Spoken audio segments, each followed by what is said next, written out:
Shalom, selamat sore. Perkenalkan, nama saya Yohanes Gonggaate. NIM 1734030025 dari jurusan Sosiologi, kelas A regular sore, semester 7. Di sini saya sedikit memaparkan apa yang menjadi bahan review dari mata kuliah kajian seminar masalah-masalah sosial dari buku review terakhir, itu buku review ke-16. Memahami ras dan etnis hubungan. Penelitian tentang kaum minoritas. Ketegangan dan perumusan antara etnik di perbatasan suatu bangsa merupakan fenomena sedunia yang bermula dari ribuan tahun yang lalu hingga sekarang. Dalam beberapa tahun terakhir, kita telah menyaksikan kengerian dari pembunuhan teroris di Afghanistan, Indonesia, Irak, Pakistan, Filipina, dan lain sebagainya. Di India dan Timur Tengah masih menyimpan kebencian yang hebat terhadap satu sama lain sehingga kekerasan terus meletus secara sporadis. Beberapa tahun sebelumnya, pertumpahan darah yang mengerikan di antara orang-orang Kampusian atau Kamboja, orang Cina, orang Laos, dan orang Vietnam membuat dunia ini ngeri. Di tempat lain, kaum minoritas lain seperti warga India Barat dan Inggris, penduduk Aljazair, warga Palestina di Israel menghadapi prasangka dan serangan fisik. Dalam masyarakat manapun, mengelompokkan orang oleh ras, agama, suku, kebudayaan, atau gaya hidup dapat menimbulkan prasangka, ketegangan, dan luapan kekerasan secara sporadis.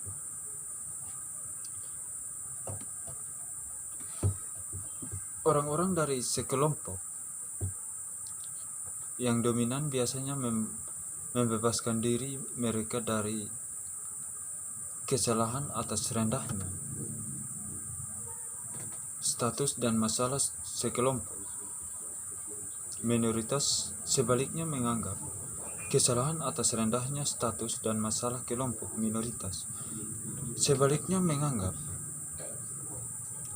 hal ini sebagai kelemahan dalam kelompok itu sendiri, misalnya lambat dalam mempelajari bahasa utama atau kurangnya etos kerja. Akan tetapi para sosiolog memperhatikan bahwa pola interaksi di antara berbagai kelompok lebih tinggi daripada batas-batas nasional periode tertentu atau perilaku kelompok. Ada berbagai pendapat tentang penyebab pola-pola perilaku, tapi ada kesepakatan tentang kehadiran mereka. Jarak sosial, satu teknik yang sangat baik untuk mengevaluasi bagaimana persepsi kesamaan menarik pola interaksi lebih dekat terdiri dari jarak sosial peringkat. Tingkat kedekatan atau keterpencilan individu lebih suka dalam interaksi dengan anggota kelompok lain. Pada tahun 1926, Emory Bogardes membuat alat ukuran yang telah digunakan berulang kali sejak saat itu. Dalam 7 penelitian yang sempurna selama 85 tahun, para peneliti memperoleh tanggapan dari para mahasiswa untuk mengidentifikasi perubahan dan kelanjutan sikap kaum minoritas apa yang terjadi selama beberapa generasi. Sektor atas, di tahun 2001 dan berada di atas kelompok etnis kulit putih pada tahun 2012. Perubahan signifikan lainnya adalah kebangkitan orang Italia ke posisi kedua, mendahului orang Inggris, Kanada, dan Prancis yang sebelumnya dominan. Namun pada umumnya distribusi itu memperlihatkan orang Amerika kulit putih non-etnik, orang Kanada, dan orang Eropa Utara dan Barat pada aturan ketiga, dengan orang Eropa Selatan, Tengah, dan Timur pada urutan ketiga, dan minoritas rasial.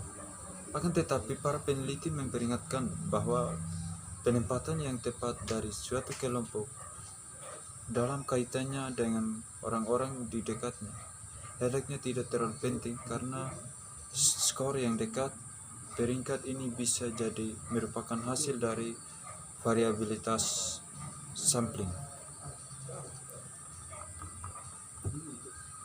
Peran budaya. Tidak ada budaya yang dapat hidup jika mencoba untuk menjadi eksklusif. Mahatma Gandhi.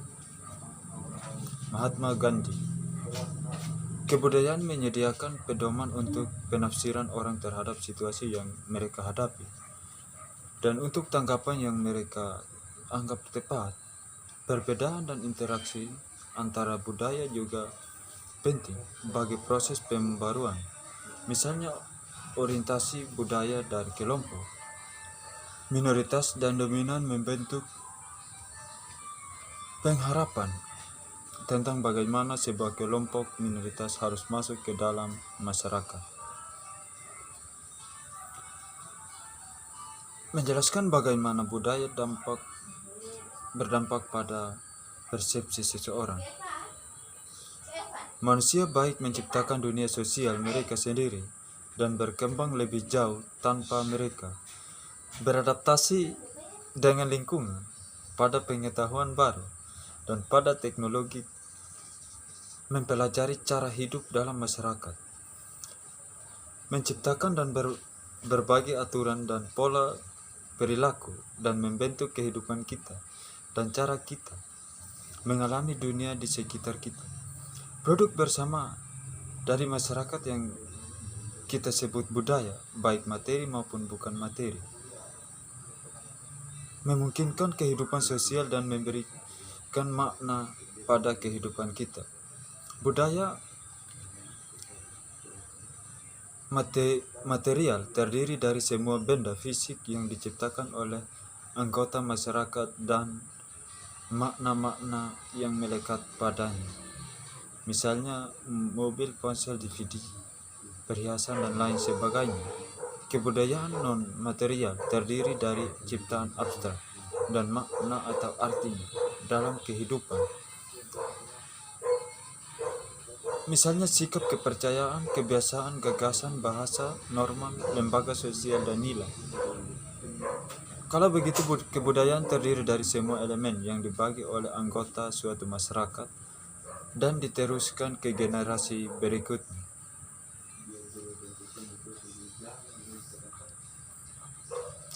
Atribut budaya menyediakan rasa orang dan ikatan bersama yang melaluinya anggota masyarakat dapat berhubungan.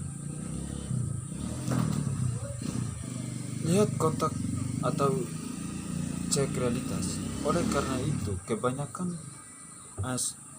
sosiolog menandaskan dampak kebudayaan dalam bentuk perilaku melalui bahasa dan bentuk interaksi simbolis lainnya. Para anggota suatu masyarakat mempelajari pola pikir dan perilaku merupakan kebersamaan mereka. Norma-norma kebudayaan yang sama mendorong solidaritas dan mengarah perilaku anggota in group. Norma adalah aturan perilaku budaya diinternalisasi oleh para anggota, mewujudkan harapan fundamental masyarakat. Melalui norma, anggota in group atau mayoritas atau minoritas tahu bagaimana bereaksi terhadap tindakan anggota atau grup yang mengejutkan atau mengganggu mereka, atau dengan cara apapun bertentangan dengan harapan mereka bersama. Apapun yang bertentangan dengan keadaan normal dipandang negatif atau menyimpang. Ketika anggota kelompok minoritas bertindak angkuh atau tidak tahu tempat mereka, anggota mayoritas kelompok sering menjadi kesal dan terkadang memerankan kemarahan mereka. Pelanggaran norma biasa memicu reaksi kuat karena mereka tampaknya mengancam struktur sosial masyarakat atau masyarakat. Pada akhirnya sebagian besar kelompok minoritas mengadaptasi sifat budaya mereka yang khas dengan mereka dari masyarakat tuan rumah melalui proses yang disebut akulturasi. Namun variasi intragrup tetap ada karena anggota kelompok etnik menggunakan kelompok referensi yang berbeda sebagai anutan. Demikian hasil pemaparan materi saya. Sekian dan terima kasih.